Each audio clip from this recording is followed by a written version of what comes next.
जय हिंद साथियों, आप सभी का एक और धमाकेदार वीडियो पर हार्दिक स्वागत है।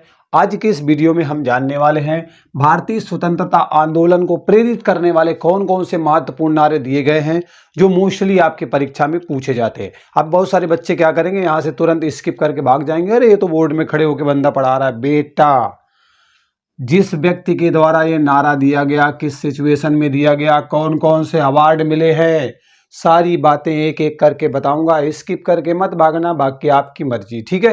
तो चलिए शुरुआत करते हैं। सबसे पहले बात करेंगे दिल्ली चलो का नारा दिया गया सुभाष चंद्र बोस जी के द्वारा। अगर बात करें जय हिंद का नारा, ये भी सुभाष चंद्र बोस के द्वारा ही दिया गया। अगर बात करें तुम मुझे खून दो मैं तुम्हें आजादी दूंगा, ऐसा सीना ठोक कर किसने बोला था? सुभाष चंद्र बोस जी के द्वारा बोला गया था। तो अब हम आ चुके हैं सुभाष चंद्र बोस पर, तो इन पर भी हम बात कर लेते हैं। बेटा, सुभाष चंद्र बोस का जन्म होता है 23 जनवरी 1897 को और इनकी मृत्यु होती है 18 अगस्त 1945 को, ठीक है। भारत के जो स्वतंत्रता संग्राम की बात करें तो अग्रणी और सबसे बड़े नेता के रूप में उभर करके ये सामने आते हैं। सुभाष चंद्र बोस के द्वारा जापान के सहयोग से आजाद हिंद फौज का गठन किया जाता है।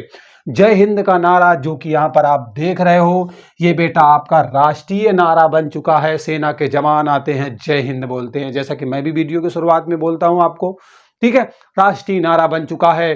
23 जनवरी 2021 को भारत सरकार के द्वारा जब 125वीं जयंती मनाई जा रही होती है, किसकी? सुभाष चंद्र बोस की। तो बेटा 23 जनवरी को, क्योंकि इनका जन्म हुआ था, इसलिए 23 जनवरी को अब किस दिवस के रूप में मनाया जाएगा? तो बेटा प्रतिवर्ष पराक्रम दिवस के रूप में मनाया जाएगा। ध्यान रखना, 23 जनवरी को पराक्रम दिवस के रूप में मनाया जाएगा। Most important. अगर और भी जानना चाहते हो ना, तो 8 सितंबर 2022 को जो राजपथ का नाम जानते हो ना, दिल्ली में राजपथ का नाम है, उसे बदल करके कर्तव्य पथ कर दिया गया है। ये बातें भी यहां पर ऐड कर लेना। अब हम बात करेंगे करो या मरो की नारा। करो या मरो, हे राम या फिर अंग्रेजों भारत छोड़ो, ये तीनों के तीनों नारे बेटा महात्मा गांधी के द्वारा दिए गए हैं, ठीक है। किसके द्वारा दिए गए हैं? महात्मा गांधी के द्वारा। तो अब यहां पर हम महात्मा गांधी जी तक पहुंच चुके हैं, तो इनके बारे में भी जानते हैं। अगर बात करें पूरा नाम क्या था, तो मोहनदास करमचंद गांधी। जन्म 2 अक्टूबर 1869। कहां पर?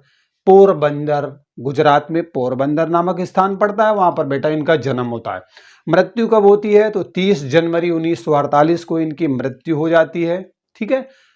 अगर बात करें 1921 की, तो भारतीय राष्ट्रीय कांग्रेस की बागडोर इन्होंने संभाल ली थी और देश भर में इन्होंने दरिद्रता दूर करने के लिए बहुत प्रयास किए, महिलाओं के अधिकारों को बढ़ाने के लिए, रक्षा करने के लिए बहुत सारा काम किया, विस्तार करने का काम किया। अस्पृश्यता मतलब छुआछूत वगैरह को दूर करने का इनके द्वारा बहुत प्रयास किया गया। 1930 नमक सत्याग्रह आंदोलन किसने किया? महात्मा गांधी के द्वारा किया गया। अगर बात करें 1942 भारत छोड़ो, अंग्रेजों भारत छोड़ो आंदोलन इन्हीं के द्वारा की। भारत छोड़ो आंदोलन किसके द्वारा चलाया गया बेटा? तो 1942 में आपके महात्मा गांधी के द्वारा चलाया जाता है, ठीक है। 2 अक्टूबर को अंतरराष्ट्रीय अहिंसा दिवस के रूप में भी मनाया जाता है, क्योंकि जन्म कब हुआ था इनका? 2 अक्टूबर को हुआ था, इसलिए 2 अक्टूबर को अंतरराष्ट्रीय अहिंसा दिवस के रूप में भी मनाया जाता है, ठीक है।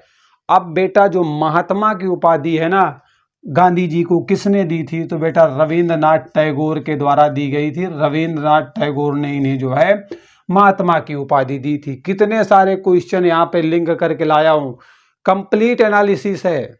पेपर में कहीं से भी प्रश्न उठा देगा ना, सीधे उसको उड़ा के आओगे। अब हम बात करते हैं अगले नारा की। अगला लिखा हुआ है मारो फिरंगी को, अरे दौड़ा दौड़ा के मारो, है ना। तो ये नारा किसने दिया था बेटा? मंगल पांडे के द्वारा दिया गया था। तो अब हम बात करेंगे मंगल पांडे जी की। मंगल पांडे का जन्म होता है उत्तर प्रदेश का बलिया जिला, और बलिया जिला में एक नगवा गांव पड़ता है, यहां पर इनका जन्म होता है। आगे चलकर जब 22 साल की उम्र हो जाती है, तो ईस्ट इंडिया कंपनी की सेना में जो बंगाल नेटिव इन्फेंट्री का नाम सुने हो, 34वें नंबर की बटालियन का नाम सुने हो ना, उसी में इनको बेटा भर्ती किया जाता है। लेकिन 1857 में जो भारत का प्रथम स्वतंत्रता संग्राम होता है, इनके द्वारा महत्वपूर्ण भूमिका निभाई जाती है। और कारण क्या था इनको मृत्युदंड देने का, फांसी पर लटका देने का? तो उसका कारण था कि इन्होंने गाय के चर्बी लगे हुए कारतूस होते ना, मतलब जो बंदूक होती थी उसमें जो गोली भरी जाती थी ना, कारतूस जो होती थी उसमें जो है गाय की चर्बी लगी रहती थी, और उनको काटने से जो है मना कर दिया, क्योंकि ये ब्राह्मण थे। ठीक है, पांडे जी लगा भी है, तो इनके द्वारा मना कर दिया गया, और इसलिए क्या होता है, इन्हें गिरफ्तार कर लिया जाता है। और 8 अप्रैल 1857 को क्या दे दी जाती है बेटा? फांसी दे दी जाती है मंगल पांडे जी को। ठीक है, चलिए अगला नारा आपके सम्मुख है इंकलाब जिंदाबाद। बहुत पॉपुलर, इंकलाब जिंदाबाद, है ना। उसके बाद साम्राज्यवाद का नाश हो। ये दोनों जो नारे हैं ना, इसमें इंकलाब बहुत पूछा जाता है, और ये आपके जो है भगत सिंह के द्वारा बच्चों दिए गए थे। तो भगत सिंह की बारी आ गई, इनके बारे में भी जान लेते हैं। बेटा भगत सिंह का जन्म होता है 28 सितंबर 1907 को। कहां पर होता है वो उतना इंपॉर्टेंट नहीं है, क्योंकि वो पूछा नहीं जाता, तो यहाँ पर कोई मतलब नहीं है। उनकी मृत्यु कब होती है? तो 23 मार्च 1931 को होती है। ठीक है, फांसी दे दी जाती है। भगत सिंह भारत के एक महान स्वतंत्रता सेनानी और क्रांतिकारी नेता के रूप में उभर करके सामने आते हैं। अगर बात करें, लाहौर में जाते हैं, और जो है बर्नी सैंडर्स का नाम सुना है ना, सैंडर्स हत्या इन्हीं के द्वारा कर दी गई थी। इसके बाद दिल्ली की जो केंद्रीय संसद थी, अरे सेंट्रल असेंबली का नाम सुना है ना, वहां पे बम फोड़ देते और खड़े रहते, बोले आओ पकड़ो किसमें दम है, क्योंकि हम अपनी आज़ादी की मांग कर रहे हैं, तुम सुन नहीं रहे हो, तो अब हम इसी तरीके से करेंगे। उसके बाद क्या होता है, ब्रिटिश साम्राज्य उन्हें जो है गिरफ्तार कर लेती है, क्योंकि खुलेआम चुनौती थी भाई, बम फोड़ दिया, भागे नहीं, वहीं पे खड़े हैं। तो अंग्रेजों को लगा कि भाई ये तो बड़ा दमदार बंदा है, और ये हमारा जो है नुकसान करवा देगा, उसको गिरफ्तार कर लेते हैं। मतलब भगत सिंह को जो है गिरफ्तार कर लिया जाता है, और 23 मार्च 1931 को इनके जो साथी राजगुरु थे, सुखदेव थे, उनके साथ जो है फांसी पर लटका दिया जाता है। तो इस तरीके से देश के लिए इन्होंने अपनी जान को न्योछावर कर दिया। ऐसे ऐसे वीरों से ये हमारी पावन धरती भरी हुई है। बात समझ रहे हैं आप? बहुत इंपॉर्टेंट फैक्ट बता रहा हूं, याद रखिएगा। अब हम बात करते हैं, चाहे आपका पूर्ण स्वराज्य हो, आपके JLN का मतलब है जवाहरलाल नेहरू। ठीक है, चलिए आराम हराम है, ये नारा भी बेटा जवाहरलाल नेहरू ने दिया था। Who lives if India dies, ये नारा भी जवाहरलाल नेहरू के द्वारा दिया गया। अब जवाहरलाल नेहरू पर हम पहुंच चुके हैं, तो इस पर भी डिस्कस करना जरूरी है। बेटा जवाहरलाल नेहरू का जन्म होता है 14 नवंबर 1879 को। 79 नहीं, 89, हाँ 89। ओके, कब होता है बेटा? तो इनका जन्म होता है 1889 में होता है, मतलब 90 वाले में। ठीक है, 1889 वाले में होता है, 14 नवंबर को। कहाँ होता है? तो इलाहाबाद में होता है। मृत्यु कब होती है? 27 मई 1964 को इनकी मृत्यु हो जाती है। ठीक है, मृत्यु हो गई। आगे चल करके पंडित जवाहरलाल नेहरू, पता है, भारत के पहले प्रधानमंत्री बनते हैं। ठीक है, पहले पुरुष प्रधानमंत्री कौन बनते हैं? और वैसे भी पहले नंबर के ही बनते हैं, कौन? आपके पंडित जवाहरलाल नेहरू। स्वतंत्रता संग्राम के दौरान जवाहरलाल नेहरू भारतीय राष्ट्रीय कांग्रेस के 2 बार अध्यक्ष चुने जाते हैं बच्चों, 2 बार अध्यक्ष बनते हैं भारतीय राष्ट्रीय कांग्रेस के। ठीक है, और 1947 को जब आजादी मिलती है ना, 15 अगस्त 1947 को भारत आजाद हो जाता है। उसके बाद में क्या होता है बेटा कि अब प्रधानमंत्री कौन बनेगा भाई? तो कांग्रेस में क्या करवा लिया जाता है? मतदान करवा लिया जाता है, वोटिंग करवा ली जाती है। उसके बाद क्या होता है? सरदार पटेल नंबर 1, सबसे ज्यादा वोट सरदार पटेल के नाम में आते हैं। दूसरे नंबर में जो वोट मिले थे वो आचार्य कृपलानी को मिले थे, लेकिन महात्मा गांधी ने क्या बोला कि भैया बना दो ना, जवाहरलाल नेहरू को बना दो प्रधानमंत्री, इन्हीं को बना दो। तो फिर दोनों लोगों ने अपने नाम वापस ले लिए थे। नहीं, प्रधानमंत्री कौन बना होता? जवाहरलाल नेहरू। तो आज देश की दिशा और गति कुछ और होती। ठीक है, तो ये बात आपको यहां पर समझ में आ गई। अब अगर हम बात करें जवाहरलाल नेहरू की, तो इन्हें जो है प्रधानमंत्री बना दिया जाता है। ओके, चलिए अब 1955 में क्या होता है? भारत रत्न से सम्मानित किया जाता है। ये बहुत पूछा जाता है। ठीक है, भारत रत्न मिलता है इनको, भारत रत्न सर्वोच्च सम्मान है, ठीक है। और ये कब मिलता है तो बेटा 1955 में दिया जाता है किसे, जवाहरलाल नेहरू को। ये बात बिल्कुल क्लियर हो गई, कोई डाउट नहीं। अब अगला नारा आपके सम्मुख दिया गया है जय जवान, ओ उल्टा घूम गया, हाँ ये ठीक ठीक है।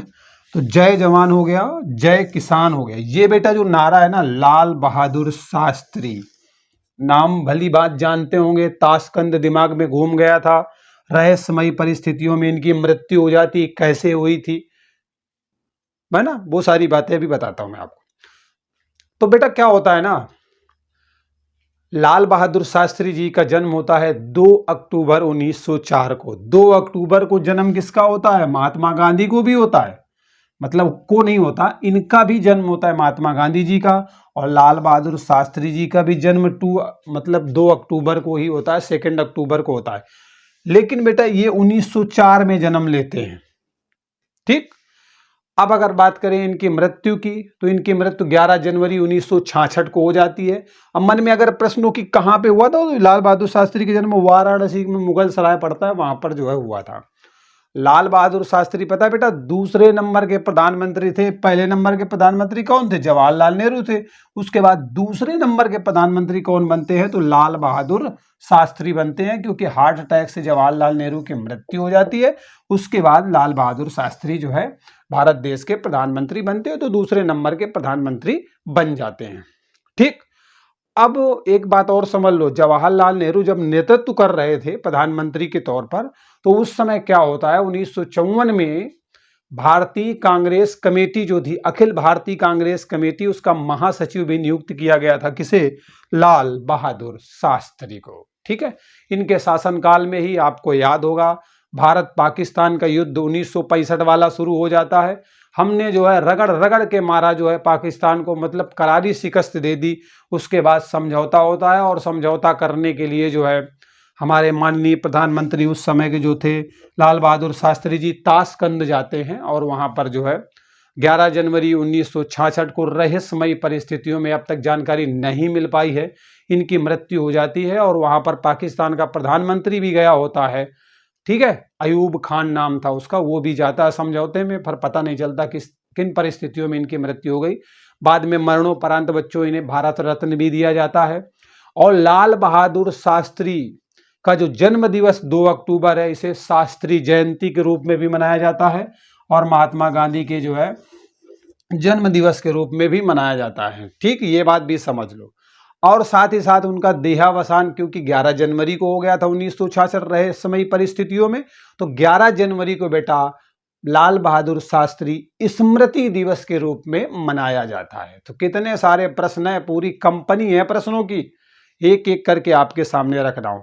चलिए अगले नारा पर चलते हैं। अगला नारा आप देख सकते हैं, यहाँ पर लिखा हुआ है कर मत दो, ठीक है। क्या लिखा हुआ है बेटा, कर मत दो। ये आपका जो नारा था ना, ये सरदार वल्लभ भाई पटेल के द्वारा दिया गया था। किसके द्वारा दिया गया, सरदार वल्लभ भाई पटेल। अगर बात करें सरदार वल्लभ भाई पटेल की, तो इनका जन्म होता है 31 अक्टूबर 1875 को होता है, और इनकी जो मृत्यु है वो 15 दिसंबर 1950 को हो गई। भारत का गृह मंत्री जब ये बनाए गए थे, ठीक है, जब जवाहरलाल नेहरू प्रधानमंत्री बनाए गए थे, तो उस समय इन्हें गृह मंत्रालय दिया गया था। तो 500 से अधिक जो छोटी छोटी देसी रियासतें थी, इनका भारत में विलय करने का काम इनके द्वारा किया जाता है, और भारतीय एकता के निर्माण में एक अहम भूमिका निभाई जाती है। किसके द्वारा बेटा, सरदार पटेल के द्वारा, ठीक है। इसलिए इन्हें नवीन भारत का निर्माता भी कहा जाता है। सरदार वल्लभ भाई पटेल पटेल के नाम से बहुत लोकप्रिय होते हैं, मतलब सरदार पटेल के नाम से लोकप्रिय होते हैं। वैसे तो पूरा नाम इनका सरदार वल्लभ भाई पटेल था, लेकिन सरदार पटेल के नाम से जो है इनकी पॉपुलैरिटी आज भी है लोगों के बीच में, ठीक है। अगर बात करें वर्ष 1928 की में, तो इसमें क्या होता है, एक किसान आंदोलन होता है, और इसे जो है बारदौली सत्याग्रह के नाम से जाना जाता है। इसका इनके द्वारा नेतृत्व भी किया जाता है, और इसी के उपलक्ष्य में क्या होता है, जब ये किसान विद्रोह सफल हो जाता है, तो बारदौली की जो महिलाएं थी ना, वो इन्हें सरदार की उपाधि देते हैं। तो उससे पहले तो वल्लभ भाई पटेल रहते हैं, लेकिन सरदार की जो उपाधि है ना, वो बारदौली की महिलाओं के द्वारा इनको सम्मान में दी जाती है। बहुत बार पूछा गया है, इसे ध्यान रखिएगा, ठीक है। चलिए अब हम अगले नारा पर डिस्कशन करते हैं।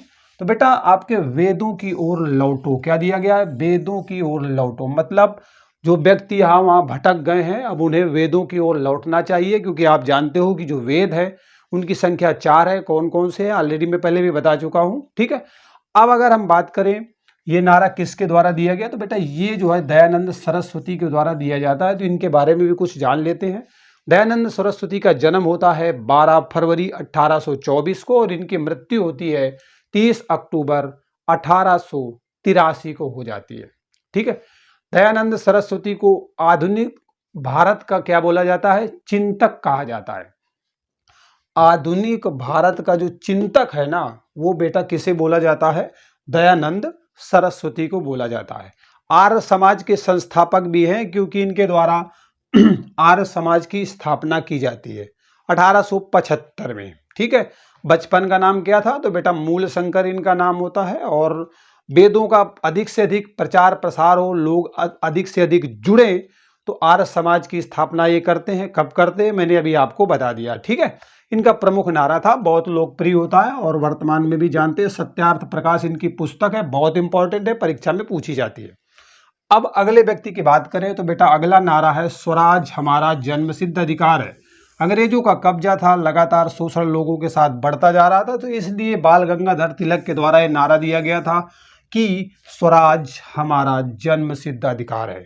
तो अब यहाँ पर बाल गंगाधर तिलक पर बात करें तो इनका अगर पॉपुलर नाम क्या था, अन्य नाम क्या था, तो इनका नाम बेटा लोकमान्य तिलक होता है। अगर मूल नाम की बात करें तो केशव गंगाधर तिलक इनका मूल नाम होता है, लेकिन मोस्टली लोग इन्हें बाल गंगाधर तिलक या लोकमान्य तिलक के नाम से जो है जानते हैं। आप भी इन्हीं नाम से जानते होंगे। इनका जन्म होता है 23 जुलाई 1856 को होता है, ठीक है। और इनकी जो मृत्यु है वो 1 अगस्त 1920 को हो जाती है। बाल गंगाधर तिलक बेटा एक समाज सुधारक के नाम से जाने जाते हैं, स्वतंत्रता सेनानी के तौर पर भी हम लोगों के बीच में जाने जाते हैं। अगर हम बात करें बाल गंगाधर तिलक की, तो भारतीय स्वतंत्रता संग्राम के पहले लोकप्रिय नेता भी होते हैं और अंग्रेजों के द्वारा इन्हें भारतीय अशांति का पिता कहा जाता है। बहुत पूछा जाता है, बाल गंगाधर तिलक को भारतीय अशांति का पिता कहा जाता है, जनक कहा जाता है। मोस्टली परीक्षा में प्रश्न जो है देखने को मिलता है। अगला आपके सामने जो नारा दिया गया है वो बेटा क्या है? साइमन कमीशन वापस जाओ। जब साइमन कमीशन भारत में आता है तो उसका विरोध किया जाता है।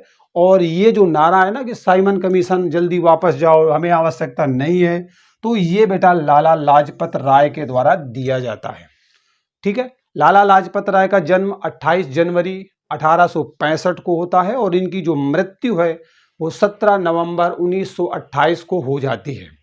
बेटा लाला लाजपत राय भारत के प्रमुख स्वतंत्रता सेनानी होते हैं और इन्हें पंजाब केसरी के नाम से भी जाना जाता है। पंजाब केसरी किसे बोला जाता है? लाला लाजपत राय को बोला जाता है, ठीक है। अगर बात करें भारतीय राष्ट्रीय कांग्रेस में जो गरम दल था, क्योंकि जानते हो कांग्रेस 2 भागों में बढ़ जाता है, एक नरम दल, दूसरा गरम दल। गरम दल मतलब गरम खून वाले, मतलब अगले व्यक्ति ने तुम्हारे एक थप्पड़ मारा तो दूसरा गाल नहीं घुमाना, उसके 2 चिपका देने हैं, मतलब दोनों लाल कर देने हैं, कहने का मतलब वो गरम दल वाले। तो गरम दल वाले जो प्रमुख नेता थे ना, उनमें 3 प्रमुख नेता थे, उनमें जो है ये शामिल थे। वैसे तो बहुत सारे नेता थे गरम दल में, लेकिन उसमें से 3 की बड़ी जोड़ी थी ये, और इसे लाल बाल पाल के नाम से भी जाना जाता है, ठीक है। कौन सी जोड़ी थी? लाल बाल पाल वाली जोड़ी थी। लिख देता हूं, लाल बाल और पाल वाली जो है बड़ी पॉपुलर जोड़ी होती थी। ये सब के सब बेटा गरम दल से संबंध रखते थे, बड़ी गरम खून वाले थे, है ना। कोई एक मारता था सीधे चढ़ जाते थे, पीट के फोड़ के चले जाते थे। कहने का मतलब है इसमें जो लाल का मतलब है लाला लाजपत राय, बाल का मतलब बाल गंगाधर तिलक, पाल का मतलब जो है आपके बिपिन चंद्र पाल की बात की जा रही है। तो ये ध्यान रखिएगा, पूछा जा सकता है कि जो है लाल बाल पाल से कौन संबंधित नहीं है। 3 तो संबंध रखते हैं, चौथे ऑप्शन में आपको उड़ा देगा और आप उड़ भी जाओगे, ठीक है, ध्यान रखना। अगला दिया गया है सरफरोशी की तमन्ना अब हमारे दिल में है, देखते हैं जोर कितना, डैश डैश डैश, आपको पता है, ठीक है। अगर हम बात करें ये नारा किसने दिया, तो बेटा ये राम प्रसाद बिस्मिल के द्वारा ये जो है वक्तव्य बोला जाता है। राम प्रसाद बिस्मिल का जो जन्म है 11 जून 1897 को होता है और इनकी मृत्यु 19 दिसंबर 1927 को हो जाती है। भारतीय स्वतंत्रता आंदोलन के एक प्रखर नेता के रूप में उभर करके सामने आते हैं। 30 वर्ष की उम्र में ब्रिटिश सरकार के द्वारा इनको फांसी पर लटका दिया जाता है और इन पे ये आरोप लगाया जाता है कि जो मैनपुरी षड्यंत्र हुआ था उसमें आप शामिल थे। काकोरी जो कांड हुआ था, काकोरी ट्रेन डकैती वाला कांड हुआ था, उसमें भी आप शामिल थे। तो इस वजह से क्या होता है, इन्हें फांसी पर लटका दिया जाता है 30 साल की उम्र में ही। ठीक है, तो इस तरीके से इनके बारे में भी आपने जान लिया। अगला नारा है आपके सम्मुख, सारे जहां से अच्छा हिंदुस्तां हमारा, हम बुलबुले हैं इसके, ये गुलसिता हमारा, है ना। ये बेटा इकबाल के द्वारा नारा दिया गया है। किसके द्वारा दिया गया है? इकबाल के द्वारा। तो इनके बारे में भी जान लेते हैं। इनका जन्म होता है 9 नवंबर 1877 को और मृत्यु होती है 21 अप्रैल 1938 को। ठीक है, देशभक्ति से परिपूर्ण इन्होंने एक तराना गा दिया, उसका नाम था क्या? तराना ए हिंद। और तराना ए हिंद का मतलब लोगों के दिलों में राज करने लगा, सारे जहां से अच्छा हिंदुस्तां हमारा। आज भी हम गर्व से कहते हैं, सच में है, सारे जहां से अच्छा ये हमारा हिंदुस्तान है। ठीक है, तो इस तरीके से ये बहुत सारे आपने नारे देखे। अब कुछ बचे हुए हैं, उन पर भी हम बात कर लेते हैं। ओके, तो चलिए एक एक करके इन पर भी हम बात विस्तार से कर लेते हैं। ठीक है, तो आप यहाँ पर देख रहे हो कि एक आपका लिखा हुआ है विजयी विश्व तिरंगा प्यारा। ठीक है, और ये आपका जो है किसके द्वारा दिया गया है? तो बेटा ये आपके जो है श्याम लाल गुप्ता पार्षद के द्वारा दिया गया है। बहुत इंपॉर्टेंट है ये भी, क्योंकि पूछा जाता है। और सच में है, विजयी विश्व तिरंगा प्यारा, झंडा ऊंचा रहे हमारा। समझ रहे हो ना, बहुत बढ़िया है।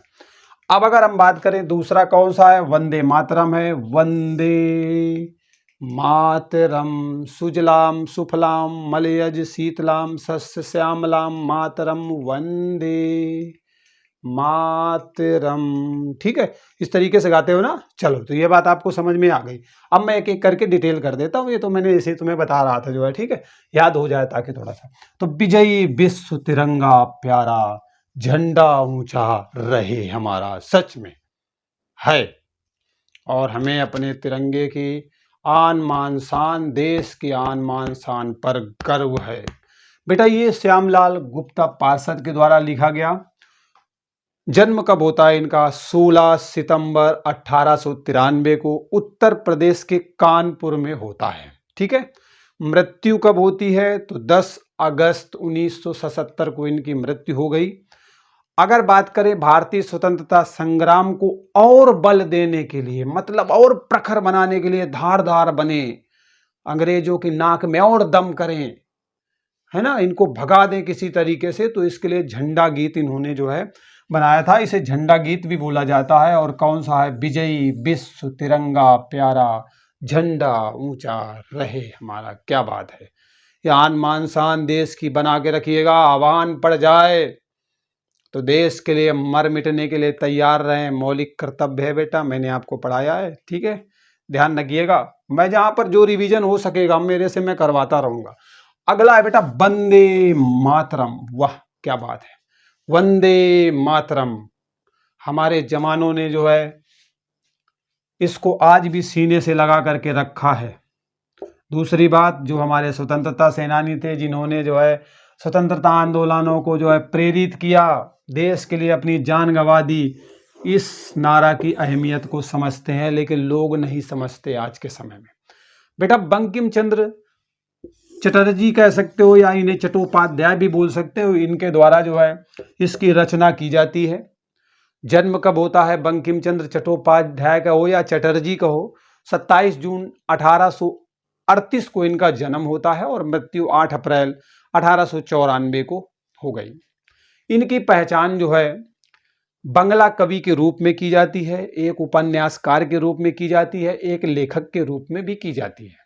ठीक है, इनके द्वारा 1882 में एक राजनीतिक उपन्यास लाया जाता है, और ये जो राजनीतिक उपन्यास है ना, उसका नाम बेटा क्या है? बहुत पूछा जाता है, आनंद मठ। आनंद मठ का नाम सुना है ना? ये एक राजनीतिक उपन्यास है, 1882 में इनके द्वारा जो है लिखा जाता है। और इसमें आपको सन्यासी विद्रोह का अगर नाम सुना हो तो उसका वर्णन भी देखने को आनंद मठ में मिल जाएगा। ठीक है, आनंद मठ से ही आपका ये वंदे क्या लिया गया है? वंदे मातरम लिया गया है, ये भी ध्यान रखिएगा। ठीक है, अब ये है क्या, तो वर्तमान में बेटा ये वंदे मातरम क्या है, राष्ट्रीय गीत है। क्या है बेटा, राष्ट्रीय गीत है। ठीक है, राष्ट्रीय गीत है वर्तमान में कौन, वंदे मातरम। ठीक है, तो भारतीय स्वतंत्रता के जो क्रांतिकारी है ना, उनके लिए एक प्रेरणा स्रोत बन के उभरा। जिस भी जो है कोई भी मुसीबत आ जाए, जो हमारे स्वतंत्रता सेनानी थे हर समय वंदे मातरम करते रहते थे, और दुश्मन जो थे अर्थात अंग्रेजों की नाक में दम किए रहते थे। समझ रहे हो ना, तो ये वंदे मातरम बहुत इंपॉर्टेंट है, ध्यान रखिएगा। राष्ट्रीय गीत है वर्तमान की मैं बात करूं। अगला आपके सम्मुख दिया गया है, जन गण मन अधिनायक जय हे भारत भाग्य विधाता। समझ रहे हैं ना आप, जन गण मन अधिनायक जय हे। कभी भी राष्ट्रगान हो रहा है उसका आप सम्मान करेंगे, राष्ट्रीय ध्वज का सम्मान करेंगे। ये सारी चीजें मैंने मौलिक कर्तव्य में आपको बताई हुई हैं। अगर स्किप कर दिया, डिस्क्रिप्शन में लिंक मिल जाएगा, देख लेना यार। मौलिक कर्तव्य पता होने चाहिए भैया लोग। चलिए, तो बेटा जनगण मन अधिनायक जय है, ये हमारा राष्ट्रगान है वर्तमान में। अच्छा एक बात बताओ कि राष्ट्रगान गाने का जो वास्तविक समय है वो कितने सेकंड है। सेकंड भी मैंने बता दिया है, आप तो आंसर कर ही लोगे। ठीक है बेटा, ये आपके रविन्द्रनाथ ठाकुर के द्वारा जो है इसकी रचना की जाती है। ओके, और एक मुख्य पॉइंट है वो भी मैं अभी आपको बताऊंगा। ओके चलिए, अगर बात करें इनके बारे में, तो इनका जन्म होता है 7 मई 1861 को, और जो मृत्यु है 7 अगस्त 1941 को हो गई। ठीक है, इनकी गिनती विश्वविख्यात कवियों के रूप में, दार्शनिक के रूप में, साहित्यकार के रूप में की जाती है। आगे चलकर पता है क्या है, भारतीय साहित्य का जो नोबल है, नोबल पुरस्कार मिला है भैया। और पता है सबसे बड़ी बात यह है, इन्हें गुरुदेव के नाम से भी जाना जाता है, और एशिया में सबसे पहले इन्हें नोबल पुरस्कार मिला था। एशिया में कितने सारे देश हैं, कमेंट में लिखेंगे आप लोग। ठीक है, तो एशिया में जो इतने सारे देश हैं, कितने हैं, 50 के आसपास। इतनी मैंने एंड कर दी, अब बताओ फटाक से। ठीक है, तो ये क्या होता है बेटा ना, एशिया में जो इतने सारे लोग हैं उनमें सबसे पहले इन्हें जो है साहित्य का नोबल पुरस्कार दिया जाता है। सो मोस्ट इंपॉर्टेंट, किस रचना के लिए दिया जाता है ये बच्चों आप बताओगे। इन्हें गुरुदेव भी बोला जाता है। ठीक है, रचनाएं बहुत इनकी प्रसिद्ध हैं, ये समझ लेना। और 2 रचनाओं में से इनकी कौन कौन सी है, एक तो पहली जनगण मन वाली है। ठीक है, जो वर्तमान में हमारा राष्ट्रगान है, पहली बात। दूसरी है बेटा आमार सोनार बंगला, और ये बेटा ना बांग्लादेश का क्या है, राष्ट्रगान है। मतलब हमारे यहाँ वाला तो जनगण है, लेकिन आमार चलो जगह लिख ही देता हूं। ठीक है, आमार सोनार बांग्ला। ठीक है, ये बेटा आपके बांग्लादेश का क्या है, बांग्लादेश का राष्ट्रगान है। तो इस तरीके से छोटी से लेके और जो जबरदस्त मोटी मोटी टिकाऊ मजबूत वाली बातें थी, मैंने सब आपके सामने रख दी। अब आपकी बारी है, कंजूसी मत करना यार। सारा डेटा कलेक्ट करने में अकेले बंदे को करना पड़ता है, सब कुछ रिसर्च करके लाना पड़ता है, ताकि इतना बेहतर प्लेटफॉर्म दिया जा सके कि भटकने की कहीं आवश्यकता ना पड़े। और अगर पढ़ाने का तरीका और बंदे की मेहनत और कंटेंट पसंद आए तो एक लाइक कमेंट, पहली बार आए हो तो सब्सक्राइब जरूर करके जाना। मिलते हैं अगले वीडियो में एक नए अपडेट के साथ। बाय बाय, टेक केयर, जय हिंद।